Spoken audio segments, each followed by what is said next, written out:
Hello, my name is TGK Dre, the TGK Dre, and this is the Atypical Podcast. Anything I'm on, sure to be a banger. Make sure to tune in, and I'm sure you won't regret it. Let's go.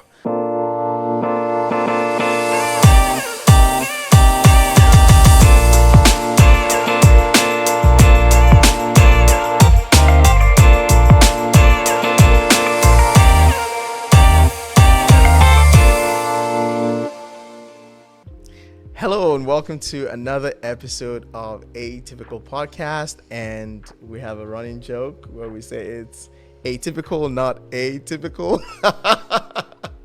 And I'm going to say it and laugh every time. In fact, I literally imagine people like listening and rolling their eyes every time they get to that beginning part, or maybe even fast forwarding. Love it though. And with me today, I have TGK. Do you want to introduce yourself to the audience? Hi. I'm TGK Dre. What does TGK mean? TGK means the God kind. It's taken from, the Greek theos, phuseos. I believe I'm pronouncing it somewhere correct. You're pronouncing it wrong, but that's okay. Phuseos. Which means, associates of the God kind, partakers of his divine nature. Yeah. So, the full name TGK Dre, means that I'm not the me, who walks in, like my natural destiny. TGK Dre, means to walk in the divine destiny that God has for Dre. So, if you knew Dre before, that's not me. I'm now the God kind of Dre. I feel like we're about to hear like a freestyle there, and then like somehow I just paused. But how would you introduce yourself though? Like, so TGK Dre, what do you do? Obviously a rapper, right? Honestly, I consider myself an artist. Okay. So you need to explain this because people are always like, I hear that a lot. Like, no, and of course, I'm not saying it, because there's been recent criticism, about whether rap is really a viable art form, because a lot of rappers have just been calling themselves artists. I am a rapper, but I also don't want to be boxed into just being a rapper because then, expectations that, you didn't ask for. Yeah. So, I love to rap. But I also like, to be artistic. Yeah. So, if that involves, a music form that's not rapping, I wouldn't, want somebody who enjoys my content, to be like, oh, well, this is what we signed up for. So I kind of want, I want to let people know beforehand. Exactly. Won't range. But it's weird to me though, because like, I also talk like I work with designers, and like, I think there was a time I called a guy like, a graphic designer, and he was upset, and he said something to the effect of like, I'm not a graphic designer, I just had like a different name. Like, why do these names matter to a particular generation more than anything else? Because more than anything else, a name defines who you are. Okay. For example, there's a model on social media. I believe we've all seen him. His name is Wisdom K. He does like the concepts, like, the Justice League uniforms, the different like fashion outfits. And I remember he said, because he is a model, but he wouldn't really call himself a model. He goes more by the term fashion influencer, because apparently, according to him, is that the guy that like does like really like wears like really expensive clothes? Yes, and that's him. Tall, yeah. Yeah. Also really good at football somehow. At his height. Wait, football, like American football or no, like soccer? Soccer. That's wild. I wouldn't expect he that. played I think he was like juggling a ball in heels. Yeah.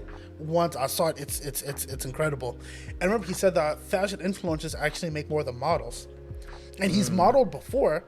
Like model. Okay, so how is he defining modeling? Is he defining modeling as like walking the runway? Yeah, walking runways.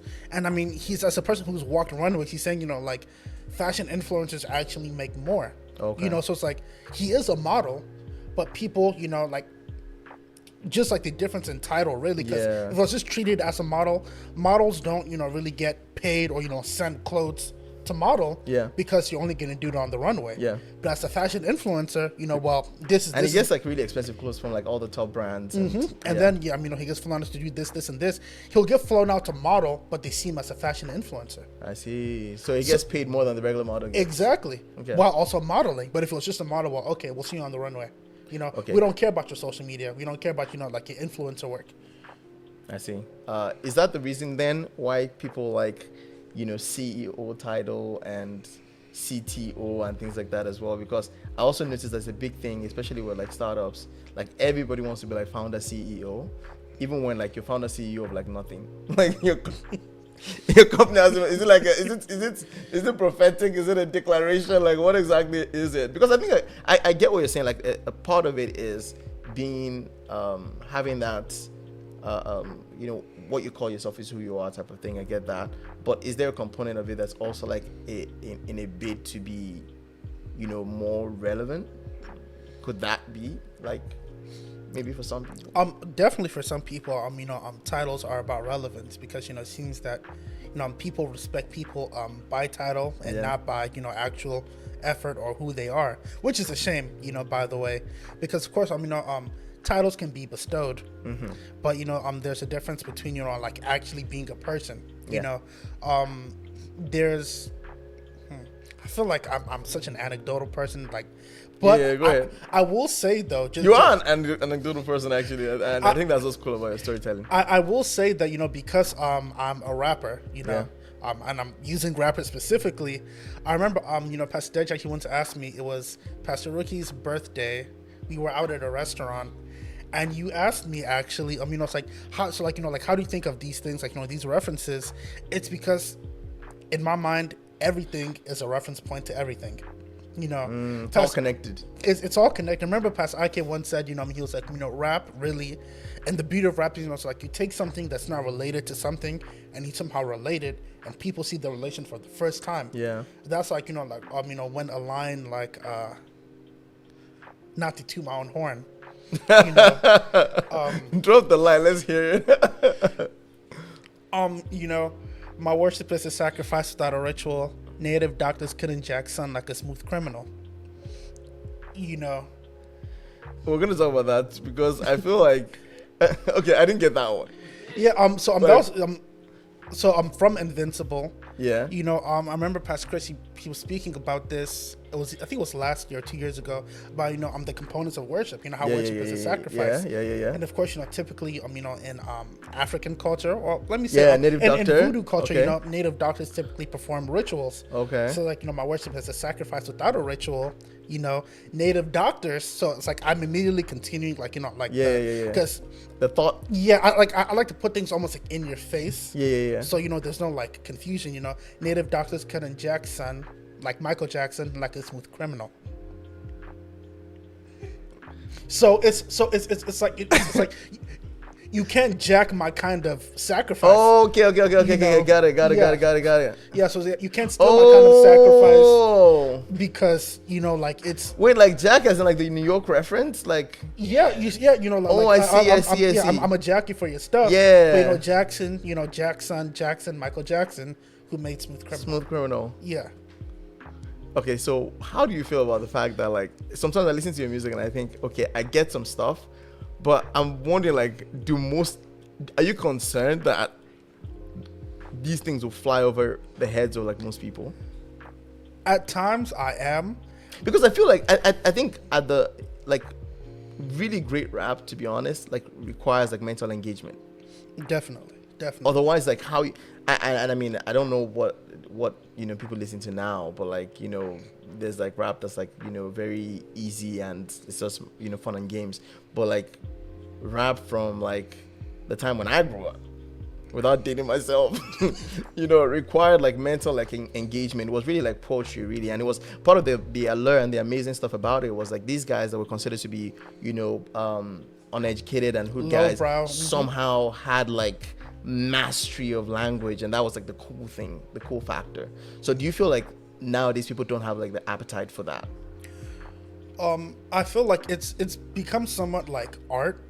I mean, because rap is art. It's linguistic art, And man, I love rap because, of course, the origin of rap, was it was used as a social political expression. Yeah. To speak about issues and injustices, that communities were facing. So, like where rap has gone now, it's sort of left its social political stance. Well, that's because it's gone mainstream now. You see pop artists, rock artists, collaborating, with these rap and hip hop artists because they know that rap music sells. So it's like, of course, now that, it's become something that sells, you want something that sells quickly, something that, like you don't have to go back and, like let me like spend 15 minutes listening to a 30-second portion on repeat. Sometimes, you don't want the ribeye, you want the filet mignon because, it's just a simple cut. Yeah. And all that, I mean, some people said like in filet mignon, it's better quality. It's like the finer part of the meat. I feel like, you can't go wrong. It's like a nice 32-ounce ribeye because, that's it's a real steak. If I'm being honest. So with my music, I feel like, and the way I explain it is because in the Bible, even the Bible says, that there's some things that won't be explained, up until like the time of the revelations come. Yeah. And I look at the Bible, and the Bible to me is one of the most brilliantly mastered works of writing. One may even go as far as to call it, the basis for all pure, true, good literature. Wow. But the Bible, they could have explained things so simply. I mean, Paul didn't have to speak in metaphors. Jesus didn't have to use parables. Yeah. The writers didn't have to, kind of. Okay, I think I see what you're. I see what you're doing. I feel like because it was for God, they wanted whoever did like the translations. Of course, the Vulgate, and like the different translations that went on. I feel like part of the reason that they spoke the way they did, was because they wanted to, because it was about God. They wanted to more use people they wanted to use like the best language, the best wording available. So it may come off as, well, of course, nowadays it's considered like nobody would speak in those kind of words. Because even back then, and this is going to delve a bit into etymology, which I do love. Even back then, I believe when the King James version was coming out, like in the European language tree, you have the Latin languages, the Romance languages, French, German, Italian, Spanish. And more of like the French, Italian, Spanish languages were considered more highbrow, like for the upper class, versus the lowbrow words, which, were Germanic and English. So that's why, you have a word, they call sheep mutton, but mutton was like the upper class word, sheep is like the lower class word. So, that's how like the words would kind of like fall where they are. They wanted like, to really pick the, like the best vocabulary, Although English, is considered, like a bastardized version of, Germanic, French, Portuguese, but like then, a trench coat. So this is all going to like even dive into like someone's going to bring up the topic of elitism, even when it comes to like the history of the Bible and how that it was even supposed to be exclusive. Oh, definitely. For even reasons like this. So fundamentally, you think that that's the reason why you don't mind some of your lyrics going over people's heads? Yeah, I don't mind it because at the end of the day, I'm trying to pick and thank you for bringing me back to the point. Because I was like, bro, it's like, and by the way, like TGK can talk about anything, and I think that's one of the most fascinating things about you. Like, literally pick a subject, anything at all. This guy knows something about it. Yeah, and because it's like it's almost like a sneak peek into the way my mind works. Yeah. Because everything is connected to so like, everything. At some point, okay, so I have my work cut out for me in terms of like making sure you don't go too far. Oh, definitely, yeah. Because it's like like just to explain that, it's like I have to take you back to where it starts from, so that the final point makes sense. Yeah. Oh man, it's almost like starting a media res for everything I explained. Yeah. And.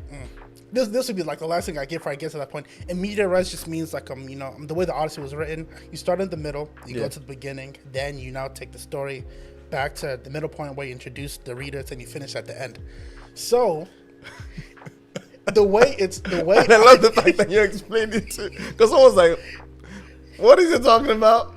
Yeah, the way for me it is that God deserves the best. Yeah. So I'm giving him the best of my creative ability. So it's not really for just at the end of the day, it's not fundamentally just for the people. No, because I'm speaking, about him, although I'm speaking about him, in a way to relate to others, so that they can kind of understand where I'm coming from when I talk about him. It's also about him. So, I want to make sure, that, the way the Bible says, like, let your light shine, so that, men see your good works and glorify your Father. It's like, one day, it's like, oh, like really, like he went into like, into this much depth in his writing because of God. The same way that, Michelangelo designed the statue of David, with those exquisite, like chisels, because it was commemorating a Christian piece. It's what it stands for, really. So yeah, I mean, I could definitely go the easy route. Just put out lyrical. Okay, so what do you think about music that's like music that's that way? Do you listen to anything that's like, I don't even know how to explain it. That's just like just for the fun of it, like for the fun of it, like no sense. Honestly, at times that would be tough, right? Because you probably only listen to Christian rap, which I'm making an assumption there, but I think it's a good assumption. But which more than likely there will always be meaning. But do you ever feel like, do you listen to anything that's like beneath you? I mean, personally, I don't think that there's. Well, no, actually, I was because you're really smart, and let me tell you why I'm asking this. Because sometimes I find that, and this is, I say with all humility, right? Sometimes I'm talking to people, right, and when someone's trying to explain something, and it makes conversations hard sometimes if your brain works super fast, where like before the person's like through what they're saying, you already know like, oh, definitely, the end of it. So like you just like, can you get to the point? I know the point. Get to it, But you also have to be patient, and it could be like painful in terms of like that kind of conversation is not the most interesting, right? Mm-hmm. The best conversations for me are the ones with like people who think super fast. So what do you think when you listen to like music that's not like? Honestly, it's not that I find it refreshing. The way I view it is, it was like a rest. Yeah, like the way I view it, honestly, it's like, what, it's not like I find it difficult to make music like that, but because my brain naturally doesn't think like that, it's like I have to like shift the way I work. So when I listen to people like who can make music like that, like with ease, it's like I'm listening from like a different perspective. So it's like, wow, it's like, this is how your mind works, like this is how. Also, you're just enjoying it for the sake of like how the person's mind works. Yeah, really, because to me it's cool, like even like to see people who, because I know my intelligence level, like I know how intellectual I can be, but I don't like to consider myself, like I'm up here, because I'm that kind of person. It's more like it's just the way my mind works. Yeah, I mean, I was born and I was raised, thinking that this was normal. People would call me all that stuff, and it never meant anything to me, which is why, I mean, even like to this day, I still have a hard time kind of like receiving compliments, because I was complimented so much at a young age that like compliments are just like, okay, well, like I was told, what does that even mean? Yeah, like, I know, because I mean, to me, like to be on the honor roll was just, again, man, to win best boy year after year after year. Okay, I mean, and I've always done it. Like I didn't know anything else but that. Yeah. So I mean, like when you're so used to excellence, excellence just becomes like, okay. So it's like, when what's his name? Solomon has like experienced like so much wisdom, and then he says he wants to go and like taste in the book of Ecclesiastes. Yeah. And I remember there was a friend, I don't know if she remembers it, but we would always say anytime we read it, Ecclesiastes is that book. Yeah. Because truly, because Solomon, he said, like the more wisdom you gain, the sadder the world becomes. Like the sadder life becomes, because when you truly come to realize the truth about this world, there's not really that much happiness there. And it's almost why people say there's like a fine line between like genius and madness. Because it's, but like, for the Christian that's different though. Oh, definitely because Solomon, I mean, he had like a different kind of wisdom than the Christian would operate in.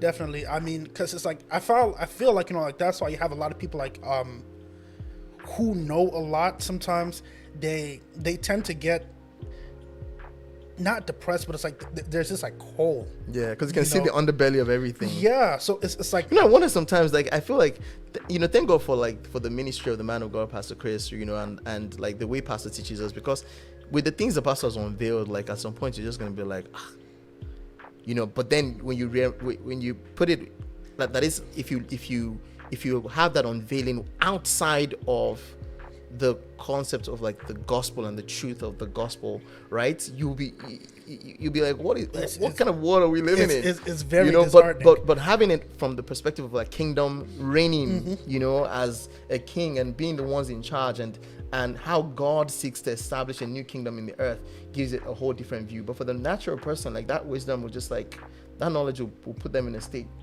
Oh, easily. Okay. You want to say something with that? No. Okay. Let's take it back a bit, because I gave you a bit of intro into some of the stuff I wanted to talk about with you yesterday, which is, you may not have known, but just a bit of intro into it. So we talked earlier about wisdom and like the his dress style, and you talk about him like doing the soccer and heels. What do you think about that like fashion trend for men? Oh, thank you so much for asking that. I love that. Honestly, right? Things change. Someone said this. I won't tell you who the person was. Someone said, bring back toxic masculinity. See, no. I don't agree.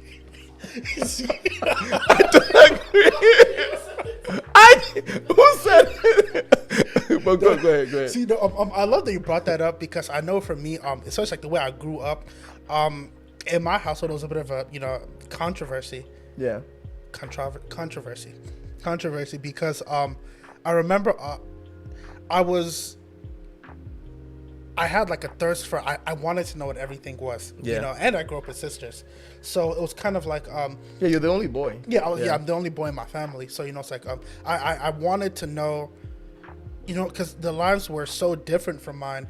And I was blessed at the young age, like with the ability to understand, like what is it? I think it's called sonder. Like when you realize, like like people outside of you like have a life that they're living with their own challenges, like main focuses. Yeah. You're not the main character in their existence. Exactly. Yeah. Which is why, like like sometimes when people are like, oh, you're so kind, you're so nice. It's like, no, I just realized like you have your own life that you're living. Yep. So it's like the same way. I'm like, this is the biggest thing to That's me. a huge thing. What you just said right now, though. Like I know you were heading somewhere with it, but that's a huge thing. I think fundamentally a lot of conflict that people have, especially in friendships and relationships, it's all butted around the fact that people legitimately think that other people's lives, like they view other people's lives within the context of their own life.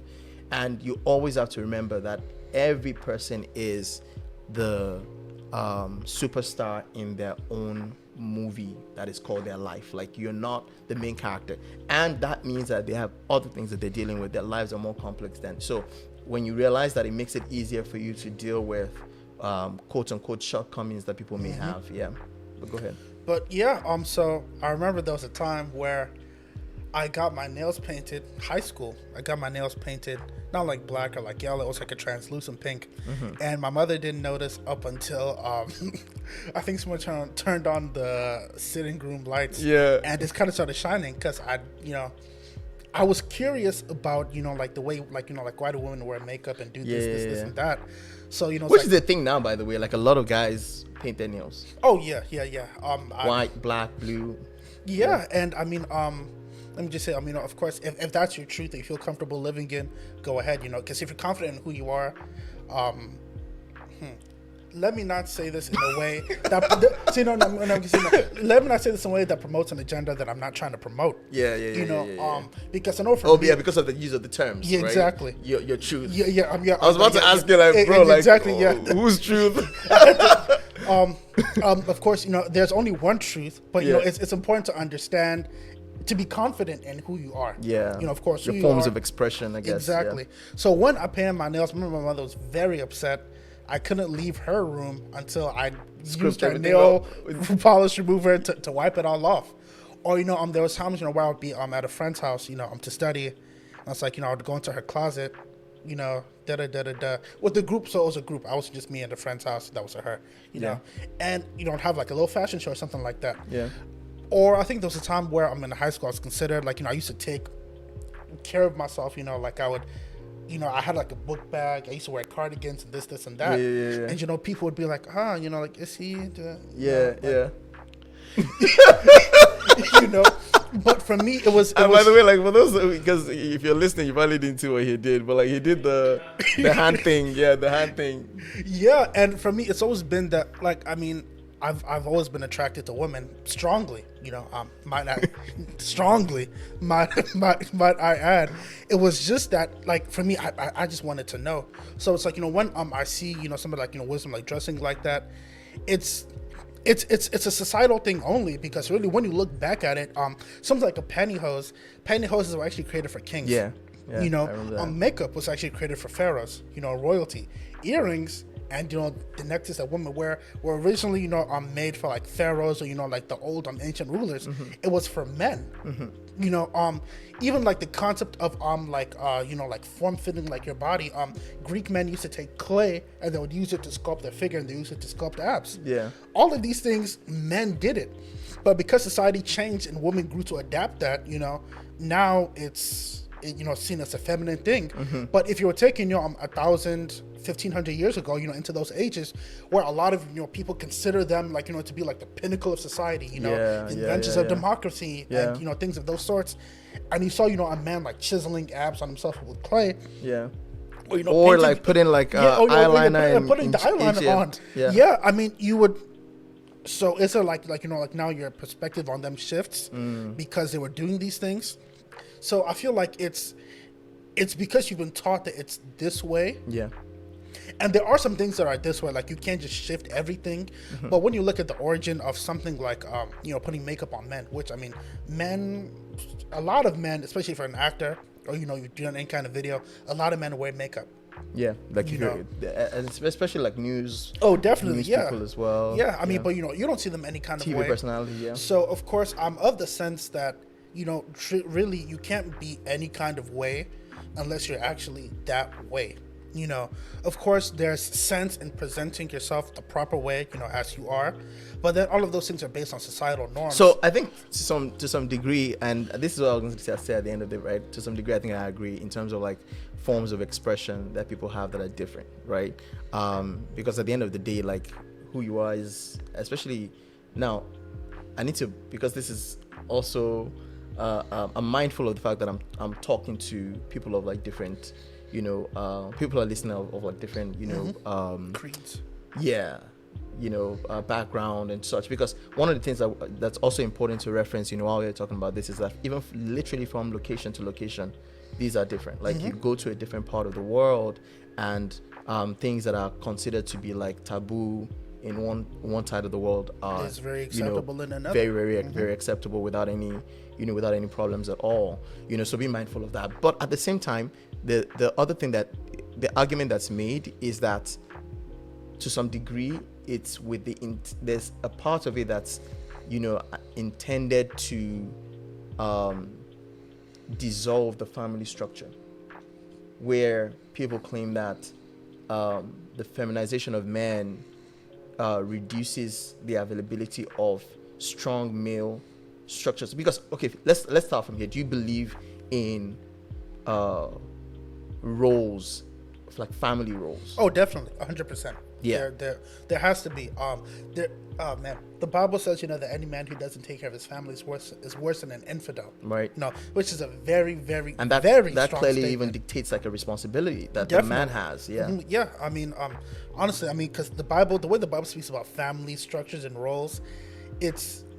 And of course, I am at the age, but that's not really a thing I've considered, a lot. But I felt like every man should somewhat in it, because. Oh man, women, I love you. You are beautiful. you are prized. That's what people say when they're about to say something that's gonna sting. So get ready. she just looked. See, no, I'm saying it because I know growing up with sisters, women are taught from young age, like I'm teaching you this, like so you know how to take care of your husband. I'm teaching you this, like so you know how to present yourself to attract a good man. But they don't really do that for guys a lot. I was going to say, I was having this conversation, and we're going to bring it up like in a different podcast, as a topic about why it is that women mature way faster than men. The average guy that's like 20, if a guy is 24, right, more than likely the kind of lady that he will potentially, if he wanted to get married, would be like 21, 22. That's exactly. Because those that are his age are mentally more advanced than him, and that's just a fact. And of course, I'm not saying it's a fact like across the board, but for the most part, like a woman that's 26 is really like in her mind 29, 30, as far as like comparatively to a man. And we're talking about this, and what we said, a very important point was raised that ladies are taught very young to be mindful of themselves. So like from a very young age, you can't sit like this, you can't talk like this, you can't dress like this. So they're very like they're forced to be responsible from like really young. And meanwhile, guys are just like left to be. And do you want to know where this intersects? And it actually intersects with the race, because you tend to see the difference between minority children and majority. I don't know if do we say majority? Between minority children and children of other race, where it's like as a minority child, you're taught a lot of different things at a younger age. So like a lot of minority children typically tend to grow up faster than their respective peers. Facts, and that's all based on like the knowledge that's imparted to you at an age. So it's definitely not a nurture thing, especially when it comes to women. It's not a nurture thing like women just biologically mature faster. They're taught to mature faster because they're because women aren't they're not the number minority in the world. There's more women than men, but in terms of the power structure, they are the minority. And it's it tracks across any minority group in terms of power structure. The minority group, you have to mature faster, because it's like you're always on the defensive while you're trying to go on the offensive. Yeah. So it's I wouldn't just say it's like it's. Well, I never thought about it like that. That's like. So it's founded on the power dynamic, the fact that you are in this world of men as a late.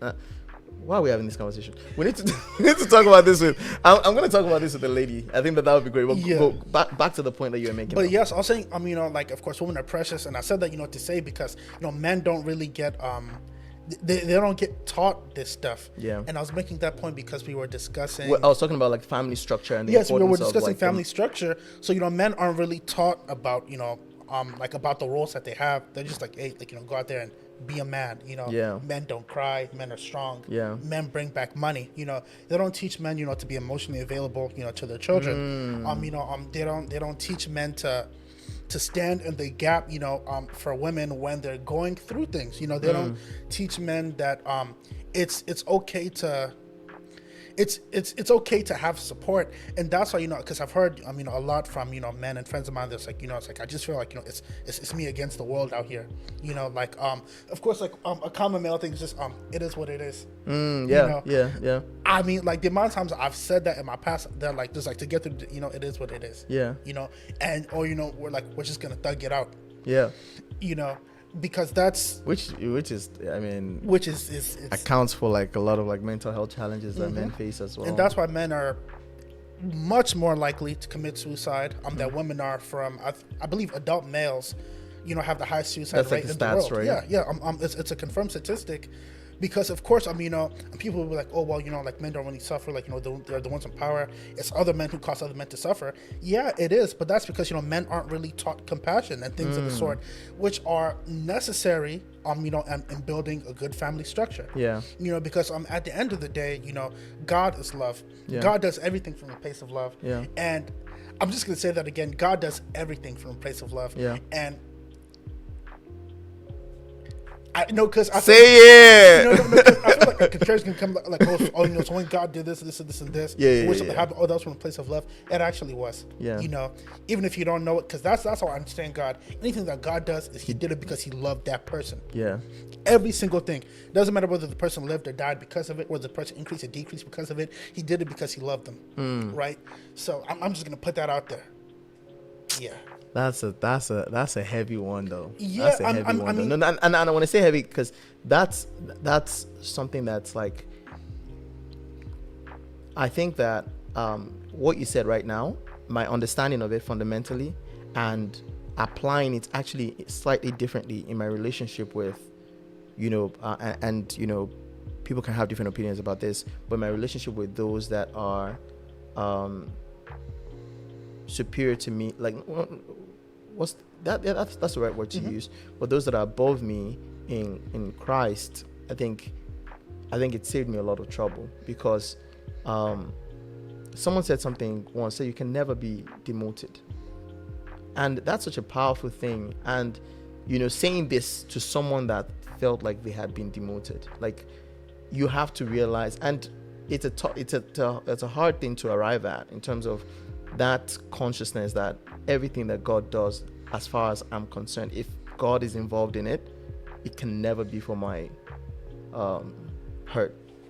Oh yeah, definitely. And the reason I just want to the reason I had to make that statement, because where I was going is just, a lot of people question God and his intentions sometimes, which I won't even say it's insane, because it's sane to the rational mind. But the thing is that, the rational mind only goes so far. That's why why we have imaginary and irrational numbers, and equations. Yeah.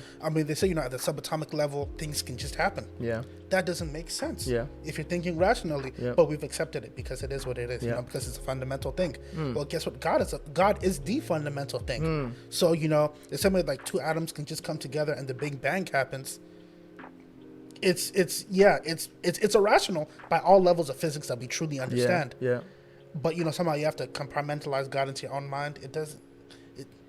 So I just said that it's kind of put that out there. It's to anybody who's listening, if you don't want to hear that, you've heard it now, and that's how you need to see God truly. Because I feel powerful. some relationships with God are kind of so because it's they want God to be like a fairy godmother who just here you go, you're blessed, you're this, you're this, you're that.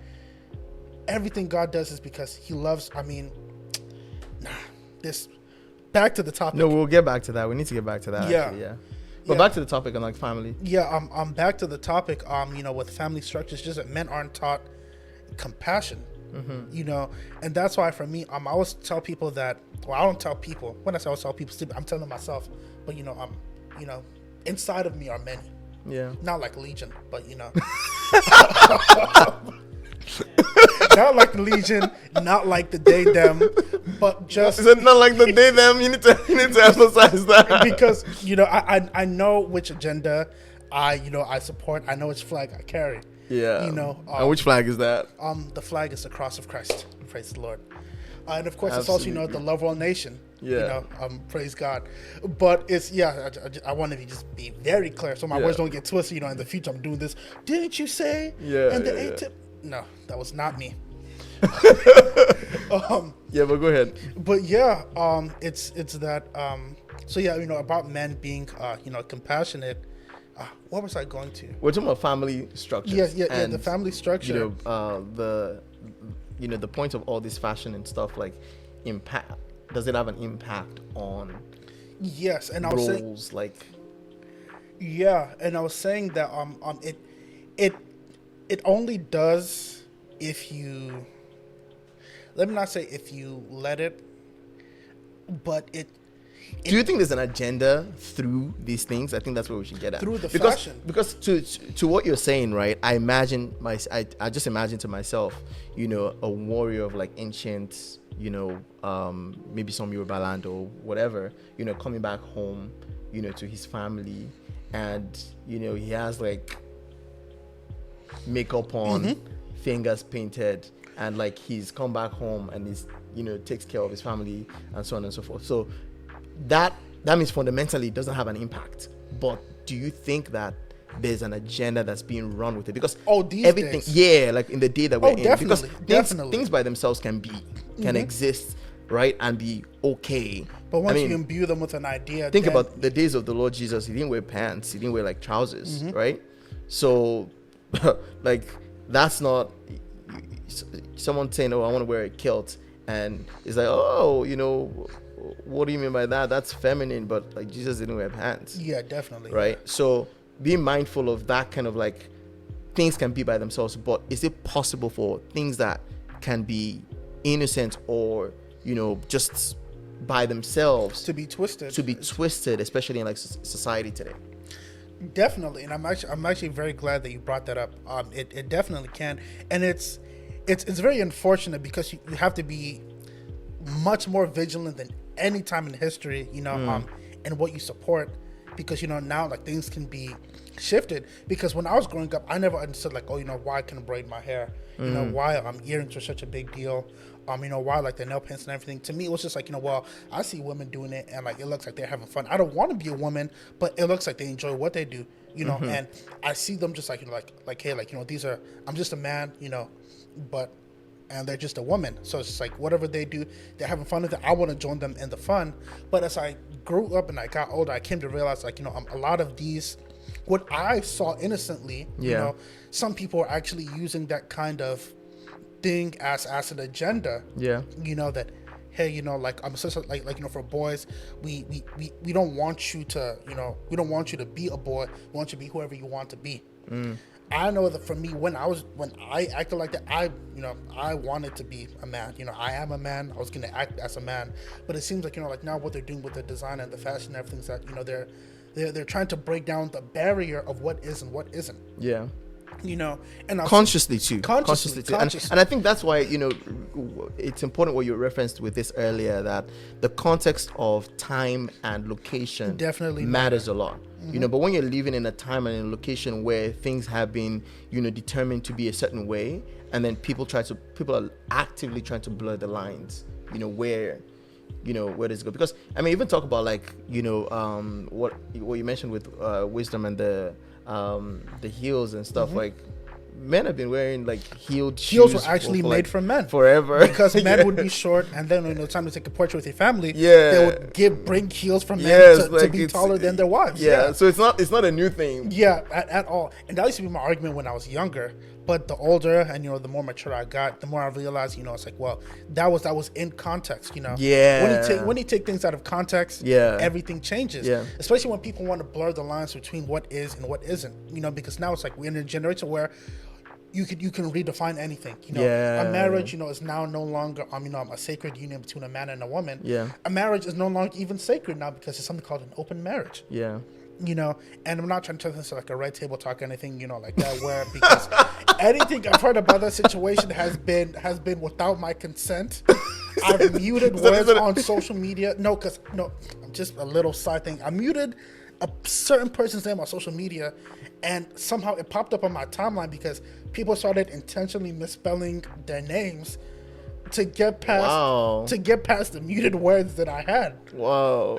So like anything I've learned has literally been without my consent because I try to block it out from my newsfeed. But it's like, I mean, you have things like, you know, open marriages or, you know, things like that. It's like that's not a marriage. I'm not sorry. You know, it's not what it is. Because it's like words have power, and that goes back into what you're talking about with titles. You know, why people want to be called this? Because words have power. You know, words and their definitions define what things are. But when you shift the definition, you know, now what once was isn't. You know, because if you take the word,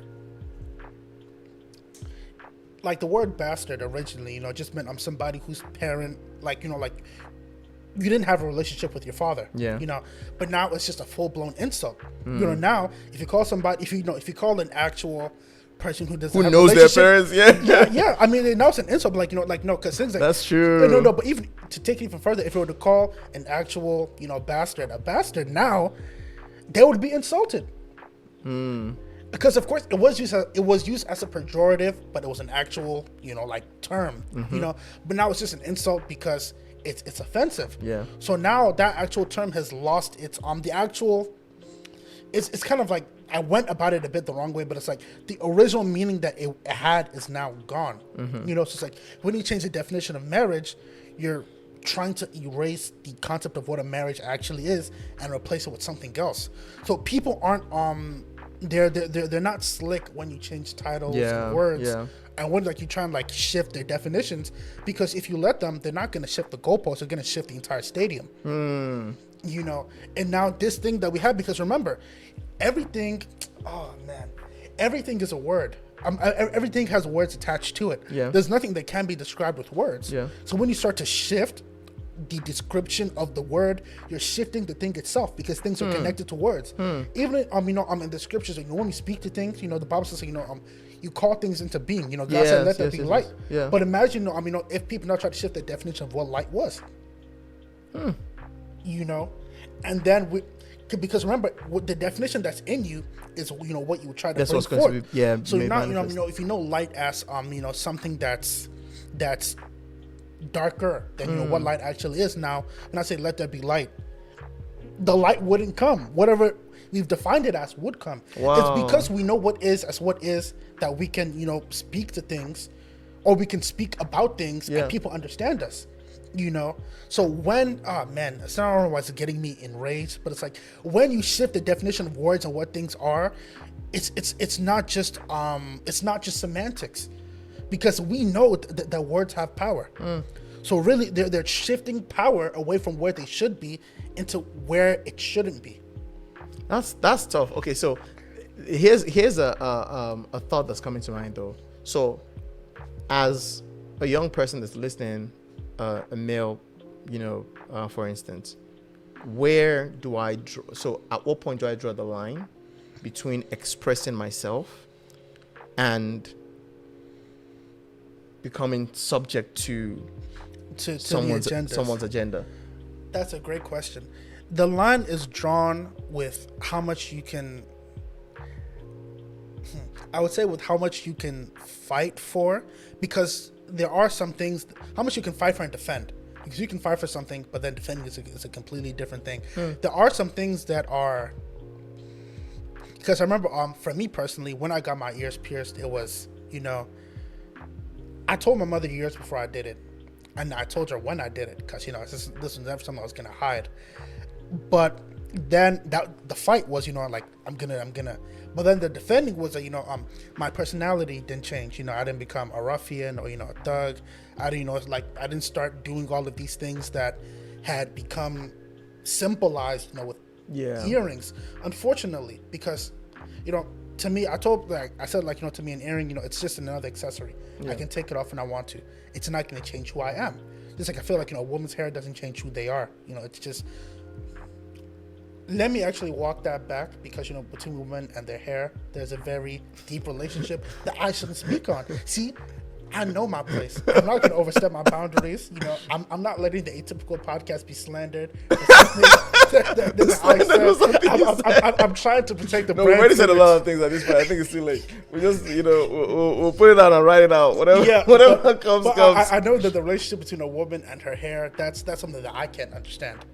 You know, because for a woman, it's there. So, you know. Yeah, but for you, you know, earrings are just like, it's just another accessory. It just is what it is. You know, I don't really get like but hey, to each their own.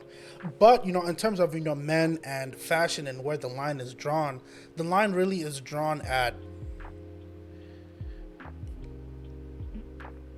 if you understand. Like, what if I wanted to paint my nails now as a pastor, right? I wanted to have black nails.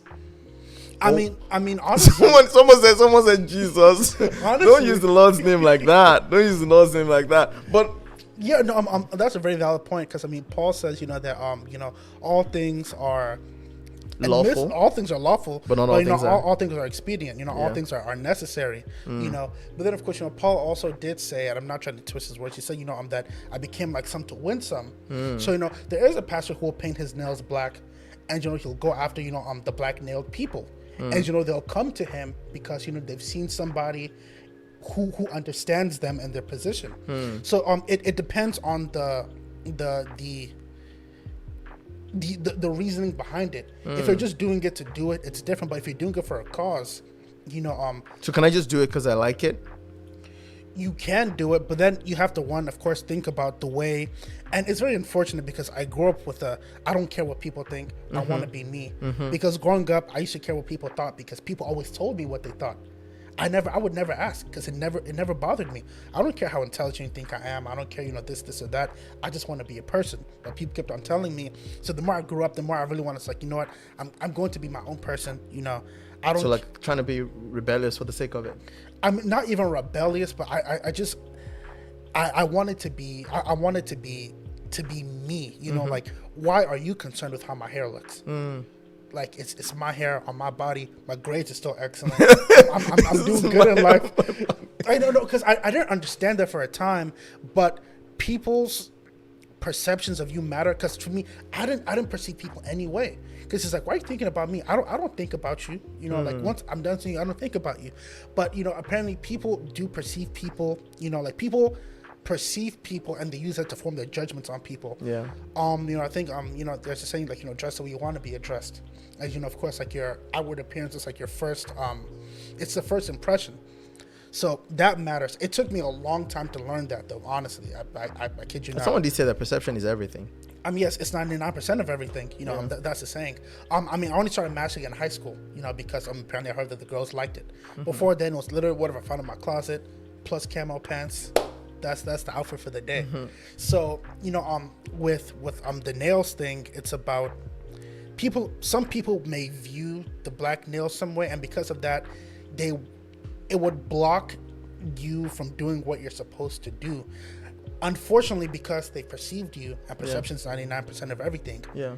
And because we live in a world like that, unless you can fight to change that, and there's some way, that like you manage to get your character out before people manage to see you and judge you, then you may be able to live like that. Yeah. But when that's not the case, I've seen people, be rejected from job opportunities because they have a certain kind of hairstyle. Men, I'm speaking about men now.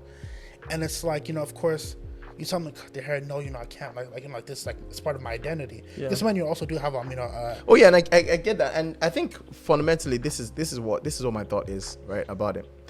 Like you said, you have to know what fight you're. Like someone said, pick your battles, right? I think that as Christians already, we have a ton of things to be radical about. We have a lot of things to be radical about. We have many different ways that. By ourselves, like we have a lot. There's just a lot for us to do that already goes against the grain. Definitely. Right. Pastor said something once and was answering a question about tattoos. He had answered the question before, and he had talked about how according to the scriptures, there's really nothing wrong with tattoos. As long as it's not of a dead person, or you're doing it in the honor of a dead person. Yeah, because the people often reference the Old Testament, and that was really like the issue was that they were doing it in the honor of dead people, and the Bible was against that, right? So Pastor says, from the scriptures, there is really, clearly nothing. But when the question was asked again, and Pastor added an additional context, which I thought was very interesting, which is, do you realize that your body is like owned by God? And everything that's like an expression, like you're not living as like. I think this is a very important, and I'm glad it led here. It's a very important thing for a Christian. You're not living as, like you said earlier, like you're TGK Dre. You're not Dre. Like you're not living as Deji. I'm gonna do me, do what I want type of thing. Like now, my every expression that comes out of me, there's a representation of the Spirit of God that's attached to it. And I have to be mindful of that He lives here. This is his operating quarters. This is where he moves. This is where he operates through. So the number one and the most fundamental thing is, what does he feel about what it is that I'm doing? And for someone, for one person, it's like, it doesn't matter, right? Assume that you do know how to hear the voice of the Spirit of God, and for some reason, he permits you to do that, right? The next stage then becomes, okay, is this a fight that I'm willing to fight? Is this a battle that I'm willing to fight, along with the other important battles that I have to fight? Because I already have to stand out in many ways. I already have to stick out in many ways. I already have to do and say things that are contrary to people's natural expectation. I already have a lot of that to do, right? Do I want to tack this on, right? Is it worth the energy and the time? Amidst praying and advocating and what are things the pastor taught us to do? What's the ism? There's a ism that's skipping my mind at the moment. Not the opposite of apologetics. Oh, activism. Activism. I said an ism. It's an ism that's skipping my mind. Activism. It's all of the activism that I have to do. Like, do I want to activist in this direction as well? Like, is it a good use of my time? That's what I think. Oh yeah. And I'm very glad you said that. Because I remember somebody once told me, they said, that concerning the earrings, they said, that especially if you grow up in an African household, if you're bold enough to get earrings, you have to have that same boldness about the gospel. Yeah. You know, and as long as you can maintain that boldness, it's not an issue, because that same boldness. Because you can't be bold. You can't be bold about you can't be bold to do that and to defend it. And then when it comes to the gospel, you're shy. It's not quiet. Nah, that's unacceptable. Yeah. Yeah. So it's kind of like, you know, that's a good point too. So I think you should say to yourself, like, if I'm going to do that, and you know, I'm going to, you know, where this is not me encouraging. Mm-hmm. I'm not. See my nails. This is not me encouraging anything. But if you're gonna wear your nails black, I think you need to go harder for the gospel just because of that. Definitely. I mean, no, because if you're doing that, like you have to make it mean something. Exactly, definitely. Because it's like, if you're doing that, you already know that that's going counterculture. Yeah. So you might as well lean into, like, you know, going counterculture as well, or the gospel of Jesus Christ. With the gospel, yep. You know, because I mean, like, you know, if you're already there, you know, what's going, you know, even more there. So yeah. But most importantly, though, you know, like, listen to your spiritual leaders, listen to your pastors, your the Holy Spirit, you know. Oh, definitely. More important than anything. Wow, that's a lot. It is. There's one more thing that I wanted us to talk about, though, but I'm also kind of like watching the time. Okay, so you said something yesterday. Mm-hmm. Oh, okay. Yep. Don't worry, I'll say it I'll say the milder version. Okay. Right? You said kings are made in what? Kings are made in the desert. They're made in the desert. Mm-hmm. And what we're talking about at the time was, I won't say the exact words. What we're talking about at the time was like the importance of building a tougher. Oh, this is what you're talking about. That's what I'm talking about. That's what you're talking about. Oh my goodness, I thought this was going somewhere else. Okay, so somebody like building like tougher. Okay, wow, that's so tame compared to where I thought we were going. Okay. So somebody said bullying builds character. Yeah, right? Yeah. And it was funny because somebody said, what is this somebody said that's happening today?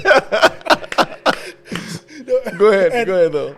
What really struck, because I think on Sunday Pastor Dan was speaking. But bullying also sends people to therapy though. Definitely. So somebody said bullying builds character. I remember on Sunday, funny enough, we were speaking about the story of Joseph, who was bullied for most of his adolescent life. From his brothers and by Potiphar's wife, you know, because I mean, she was a bully as well. She bullied the mess out of him.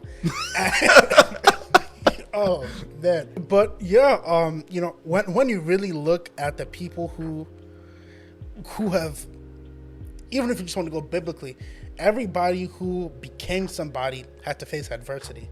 So of course, the what I was saying, because I mean, I don't subscribe to, but I was bullied. That's tough. I was bullied personally. So of course, I'm not advocating for bullying, but I know, you know, for me, of course, I chose to look at it positively. You know, that's funny because do I really want to say this? Because I remember one of my first bullies ever. Does he play in the NFL now? He's no. Really? Drop his name. Drop his name. Someone's shaking her head. I'm joking, guys. I'm joking. Right? Wait. Like that's what would they give? That's supposed to be an honor. No, I'm joking about dropping his name, guys. I honestly believe that you should let people live. Oh yeah, I know that he either plays for like a top college football program or he already got drafted. But I'm happy for him though, because you know, it seems like he's doing better as a person. Yeah. You know, and hopefully, you know, I hope that, you know, I hope he hears this and knows that you've forgiven him. Oh, I mean, definitely. I don't hold anything against anybody. I mean, only God knows, you know, what he had been going through, you know, in his familial life at that time. You know, to where he had to take that out, you know, on me, unfortunately. But I mean, I'm not glad, but you know, if it happened to me, I didn't retaliate. You know, I didn't try to make his life some other person could have gone horribly wrong. Yeah. So you know, maybe I was kind of like placed there at that time to just kind of, you know, to be somebody who would understand. Yeah. Although later on in life, you know, and not like, you know, now I'm gonna cancel. Was it like a physical bully, or was it physical at times. I think I was stuffed in a closet once. What? You know, but you like know, locked in there. Yeah, kind of. They kind of like use something to kind of like stop the doors from opening when I try to open it. But hey, we move, you know. Who rescued you? The teacher. Because I know this is when I was like months new to the country, like months, you know, maybe okay. like a month or two. So like, you know, accent is different. Hairline is only God knows where. Hairline is still. I came here, my hairline is fine. No, I'm saying because you know, yeah, you know. Did they call you like little African booty scratcher? All the terms.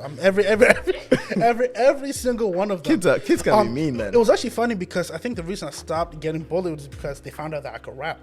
Cause I used to write poems a lot, so you know I just started like rapping them. I remember like one time it was so. Like it was like a Disney Channel thing. This one guy kind of popped up. He put his arm around my shoulder. He's like, "Hey y'all, I need y'all to leave my man alone. Like he's actually all right. He can rap, you know." He's just like, "Hey, spit a little something." And from that, like my status just like changed. And that's like High School Musical. that's a High School Musical. I promise, I'm not making this up. I'll never forget the moment. Did you guys all do like a dance? I'll never forget that moment. And everybody sing along. Because I'm like that's all that it took. Mm-hmm. Like so. Yeah, like he leveled up. The thing, right? I just want to paint the picture. Yeah. It's like nature versus nurture. So are you going to sink or are you going to swim? Yeah. He swam. Yeah. Like in nature now, you know, like when birds give birth, right? Yeah. Birds that can't fly, you know. Yeah, toss them out of the nest and if they don't fly. Yeah. If you think about it like that, Someone say Darwinism. if you think about it like that, right? Mm-hmm. By the time you go through all the bullying in high school, we are weeding out. Wow. You know what this guy's? That's dark. That's dark. Wow. I don't subscribe. I don't subscribe to that either. Yeah. I'm not saying I subscribe. Yeah. I just like showing the other side of it. Yeah. No, I get what you're saying. But yeah, the real takeaway from, of course, it's not bullying that, you know, I'm subscribing to. Yeah. It's about adversity. Yeah, in general. It's about adversity in general and being able to handle adversity. Because unfortunately, for a lot of children these days, you know, participation trophies are a thing. Yeah. Like, you know, no child left behind. I despise participation trophies. And so do I. Like just tell me I was like last place. Yeah, like, because constructive criticism is a thing. Even just negative criticism, you know, like, you know, somebody before we started the podcast, you know, somebody say, you know, that hating wakes them up in the morning, you know. but you know, some people, like, you know, because somebody will hate on somebody and somebody will take that hate and it will make them go harder. Yeah. You know, of course, I don't say hate on anybody because I'm hating on because I love you, you know. I know because, you know, man. Let me tell you a story. So I hope the person doesn't, you know, listen to this. So I had this person that, you know, used to worked for me, and at the time, this is like in a secular job, so not in ministry. Like, you know, we did work together, and at some point, like, this person was like doing horribly on the job, and I'd been advised to fire them, but then, like, I was advised by my superiors to fire them. But I was just like, man, like I put on my pastor hat and I thought, no, everybody can be empowered and coached and strengthened to be, you know, to blossom. So I had a call with this person, you know, with the, like, just like very like pastoral, like the kind of counseling that I would give to like members of my church, and like, oh, this is what you do, this is how you can improve this, that, and the third, and just like explained. And I don't like to, I'm also the kind of person that I like to know the hardest place for me to work is where I don't know where I stand. I despise those media and annual review type of companies where you only find out how you're doing like halfway into, like, 6 months have passed. You know, so the best environments that for me to work, and it's the kind of environment that I like to also provide for other people, is constant feedback.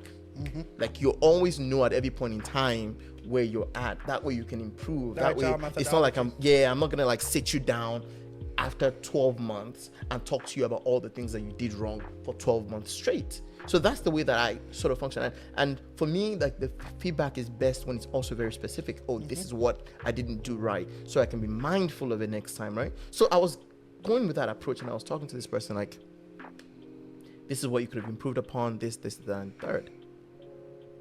And thank you, that ended. I think it was like a week later, calls me and says that he had to play back. I didn't even know I was recording it. That he had to play back the discussion at therapy because of how hurtful it was. Oh no, that's not. Like, I can't even. I kid you not. My mind was blown. I was thinking to myself, like, this is someone that I was genuinely. I didn't have to do this. Like, I was advised to, like, let you go. Like, there was no need for and plus, the position that they had was not a position that, the positions, that are unioned where you have to go through a process to fire the person. It wasn't one of those. It's the kind of position that you can, like, there doesn't have to be a reason. Right to work. Yeah. Like, there doesn't have to be a reason. Like, I could have. That was mind blowing to me. And I think it goes really, because, I mean, for me, like, I just chugged it on that, this is a Gen Z problem. I'm gonna have to live with it.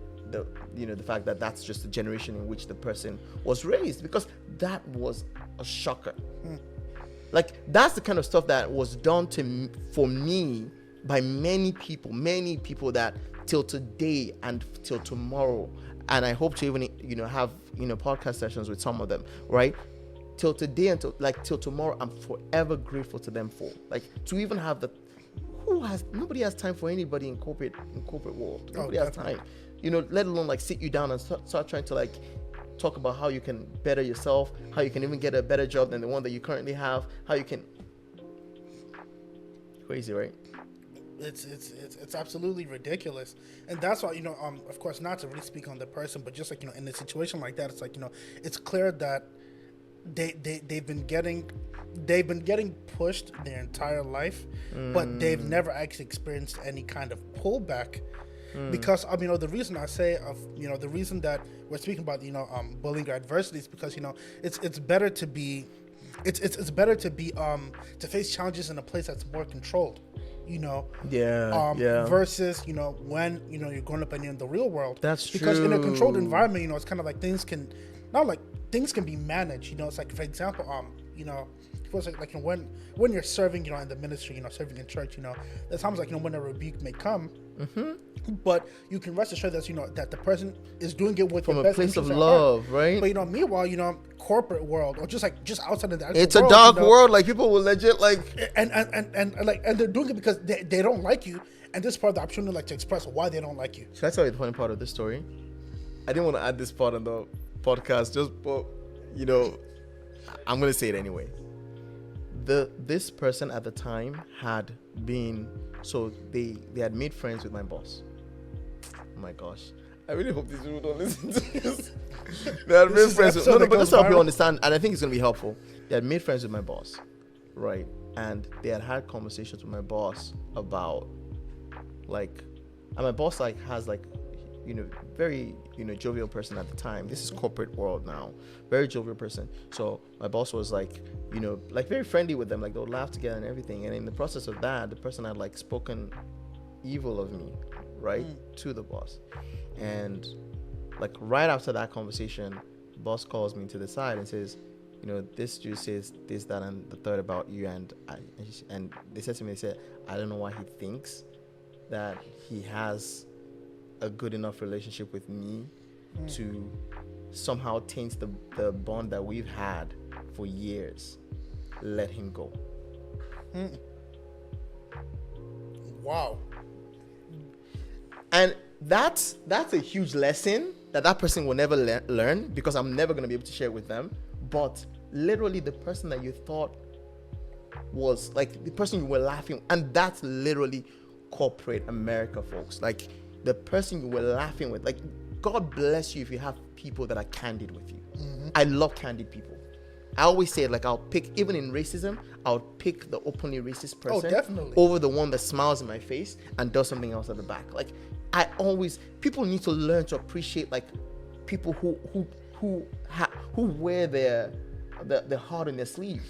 People who show you where their mind is at every point in time, not the ones that smile with you for the sake of, you know, maintaining appearances. Yeah, I mean, it's good to have a person, you know, who's either cold or hot for you. Yeah. But, you know, when you start to deal with lukewarm people, it's difficult because, you know, now there's kind of like, you're on my side, are you not? And that's I feel like the conclusion of that story is so beautiful because, you know, again, the way you were with the person, even if they felt like it was being negative, to go and complain above you, like, that was gonna just, if you're watching this podcast, you know, and you're that kind of person who moves like that, I hope that's a lesson that you learn. I hope that's a lesson. No, because it's like there was something that happened, something person, cell leader. So the person going to discuss with the cell leader, they went to the pastor instead to report the cell leader. And there's room for that sometimes. I mean, because I don't fault him for doing that. I just what I think is the real issue there. It's not him skipping over me. I have no problems with that at all. And I always tell people, like, I highly encourage you to. But without him bringing it up to you first. Yeah, I mean, yeah, you're right about that. So he should have brought it up to me. But even at that, I still don't fault him for it, right? Even if that's all his offense was, I wouldn't mind. The issue was the fact that you would take someone that's telling you how to improve, right? You would take someone else over someone that's telling you how to improve. Like, I think that's like. It just goes back to that thing of, like, not being able to receive constructive feedback, and that's a problem. I had and I think we can start to wrap up here. Actually, we've gone way over time. I had a conversation with a lady at like a wedding ceremony recently, older white lady, and very good, really great conversation.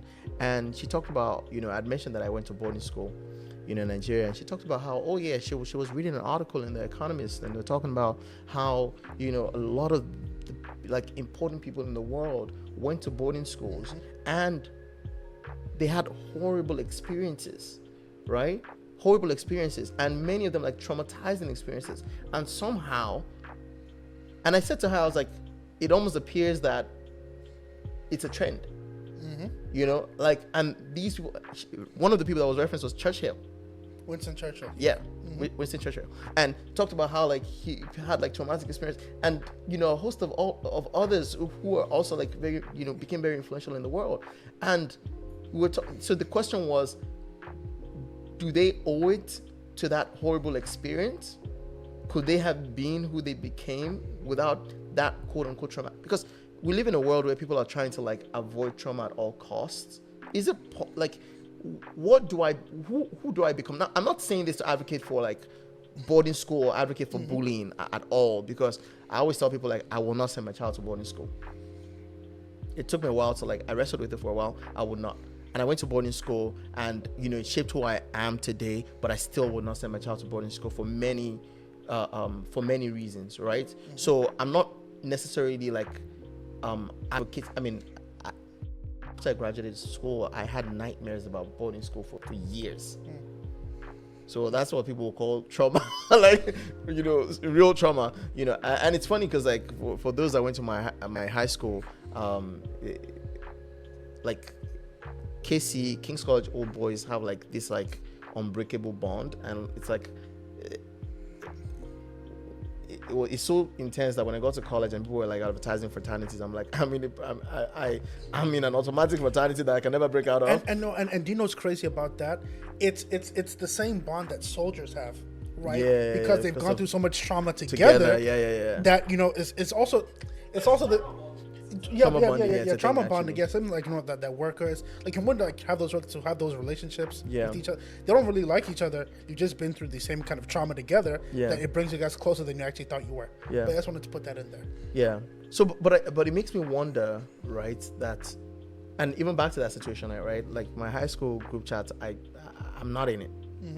And they've added me back multiple times. I'm not in it. And I just always like imagine in my head that I think we all had different experiences. Like maybe you guys, you know, lost long after the onions and the garlic of yesteryears. I'm done. I'm done. You know, but, you know, that aside, so I'm not advocating for bullying or for that, but I wonder what kind of person, what does the person become? Imagine you grew up to like the age of, 21, 25, and you've never faced any real adversity. It's two things. What would you be? I feel like one, you can either become the Victorian child. There's this. Oh man, there was a meme that went around that was like, if you introduce a Victorian child to something like hot Cheetos. Do you mean a Victorian child, like Victorian era child? Yes. Okay. Yeah, a Victorian era child. Something like hot Cheetos, or like. Or like a Mountain Dew that they would like spontaneously combust after like the first sip or like the first thing, because there's nothing in their system that can handle that. Yeah. So it's kind of like if you've never faced tough adversity in your life, there's two things. I feel like there's two ways it goes. Either that you either pray that you never ever face it, like just going forward, because you've never handled it before. I mean, it's almost what evolution is. That you're not equipped. You're not equipped because in the past it didn't happen to you. And that's why animals go extinct, and why the animals that aren't extinct, are because they weren't equipped, because their ancestors went through trauma. Evolution doesn't happen in a state of peace. Whether it does happen in a state of peace, but when it happens, it doesn't happen to make you tougher, stronger, harder. It happens to make you more relaxed. When humans decide to stop walking, and it's I'm going to use a mobile to get me everywhere, you're going to see that the arches of their feet are going to begin to change. Yeah. Because they're no longer used for walking. Yeah. But if there was ever a situation where they needed to walk or run somewhere, feet pain consistently. Yeah. There's a Tarahumara people. Valid points. Go ahead. There's a Tarahumara people, who, because of where they lived, they can run like 100 kilometers a day, and wake up the next day and run another 100 kilometers. And it's specifically their tribe because they face, it's not trauma, but they face the adversity of having to run everywhere to get from place to place to get resources, to hunter, so their bodies are like developed. Yeah, exactly. And it's like they're running without shoes, by the way. Yeah. And I'm not gonna say it's a detriment, but scientists will even tell you this, like that the best, of course, like shoes have been running shoes. It's always like the new tech. Yeah. But it's eventually going to do something maybe in a few thousand years to the human body. Yeah. Because now you don't need to develop harder soles. Yeah. Because human bodies haven't always been like this. Things developed because we got better. Sure. And things also developed because things got worse. Yeah. So when it comes to the experience, so it's either you're going to end up this Victorian child either the that Victorian cannot child, handle an adversity, and or not just not handling, and it's going to break you. It'll break you. Yeah. It's going to be like somebody who has zero immunity, getting like stung by a mosquito or something like that. Yeah. It's going to, like, the smallest thing is going to feel like a crack to you, or you somehow end up like a Disney Channel child, Neither of these sound plausible. So, go ahead. And I say, because where's positivity wins over everything, and somehow you can use your positive nature to overcome everything, and of course that's not the most common one, but for people like that, that's what I pray for, because I see people. I pray for it. Where we were at Texas mean. Roadhouse. Yeah. Remember the male waiter and the two female waiters? Yeah. The male waiter's more of the sense, where it's like, people haven't really told him to, hey, don't move like that. You kind of just let it happen. And that's why a response like that would come from somebody who's been through the adversity of, like, if they want to act some kind of way that's not the way it goes, they tell them immediately. Yeah. So then you put people in situations like that who have, really been, who, it's not like you're coddling their behavior, but you're just letting them be who they are. Yeah, like nobody's gonna tell them da. And I believe for him, his face didn't change though. Yeah. He took it, however he took it, and he continued on. And I pray and I hope that in his personal life, it's not like he's facing internal challenges from situations like that. Yeah. But that's what I mean. And he's talking about a situation where like a guy was just like trying to like play with his coworkers at the restaurant, and one of them like just like went like really they got irate. irate started abusing profanity. I was just like, Yeah, you can tell the guy was really just trying to be playful. Yeah. So it's like that's like the Disney Channel child. You know, just positive. Yeah, just positivity. And hopefully that positivity, wins over everything. It wins out. And kind of like like the fairy tale ending. But it's either that or Victorian child. Or Victorian child. This has been a very packed episode. Make sure to. Actually, I wanted to add something at the end of that, just to help. So, like, if I think that what we've said in the past, maybe like 10 minutes or so, have really been, I think it would have been helpful to anyone that has faced like difficulty in their lives, right? If you face difficulty in your lives or in your life, just think about what it's equipped you for, and how much tougher it's made you. I mean, think about the fact that that running. Like the description that he gave, the running of those people, give them a different kind of stamina in life, and which makes them unique and stands them out. So be mindful of that. I also think about, even in scriptures, there's almost no great person that didn't face exactly.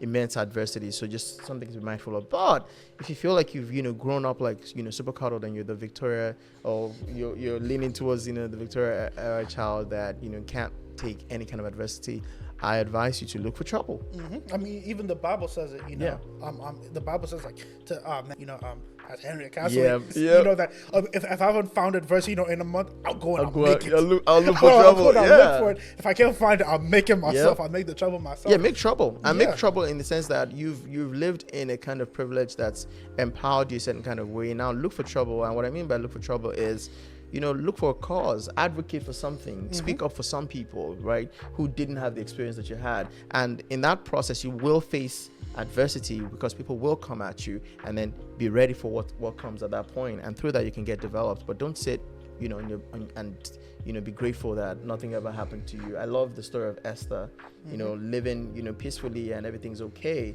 And, she didn't have to insert herself in what the Jews were facing. But the moment that she inserted herself, she took advantage of her privilege, she took advantage of her knowledge, and applied everything, and won herself a victory that's won for the books, literally won for the greatest book. Oh, definitely. And of course, like when it comes to adversity, trust me, take it from Nigerian, if there's a people that know about adversity, right, from the past, the present, right, God, please. Not the future. Not the future. Not the future. Not the future. We pray. Wow. Adversity. And that would, and it makes Nigerians generally are known to be tough. Definitely, because I remember I was speaking with a friend about that. Literally, the night before I came here, and he was telling me how he had a Nigerian friend who wasn't raised. They weren't raised how Nigerians are raised, pretty much, and they messed up something for him big time. But that's because he thought that they were he thought that they were like one of those kind of like common sense Nigerians, but they weren't. And we were literally discussing how being raised as a Nigerian, that's learning how to, because there's it's learning how to navigate life. So it's like when you enter a softer life, like something like my sister Pastor Nicole, it's like even like when you've entered like a softer life, you're now trying to because you're so used to finding not like ways out of things, but like you're so used to creating an advantage out of nothing. That when you actually have the advantage, you can now start creating bigger advantages. Wow. I like that. That's what adversity brings. It brings the ability to work your way up. Yeah. That's amazing, man. That's amazing. We have a lot more to talk about. There's definitely going to be a part 2. Thank you all so much for listening. Remember, it's you can reach out to us at hello@atypicalpodcast.show, and it's atypicalpodcast.show on all social media platforms. And our website is www.atypicalpodcast.show, and that's .show, not .now or .com. I hope that was clear enough. Any closing remarks? Yeah, no. Like, where can they find your music or all that great stuff? Yeah. Sell yourself. 30 seconds. 30 seconds. Social media at TGK Dre. Music TGK. That's T as in tiger, G as in gorilla, K as in kangaroo, space Dre, D as in dinosaur, R as in rambunctious, and E as in esoteric. Dre. And of course, feel free, to get at me for anything I discussed, or anything that you would like to hear my thoughts on. Because one of the things I definitely believe in is because I know God and because I carry God, I feel like it's beautiful being able to live in the world with God inside of you, because it allows you to see things from a different perspective. So I would love to hear from you guys. Keep on tuning into the not atypical podcast. It's been great. It's been great, working through your mind map, man. Pretty fascinating thing, like watching how your mind works. Thanks everyone for listening and watching. God bless you.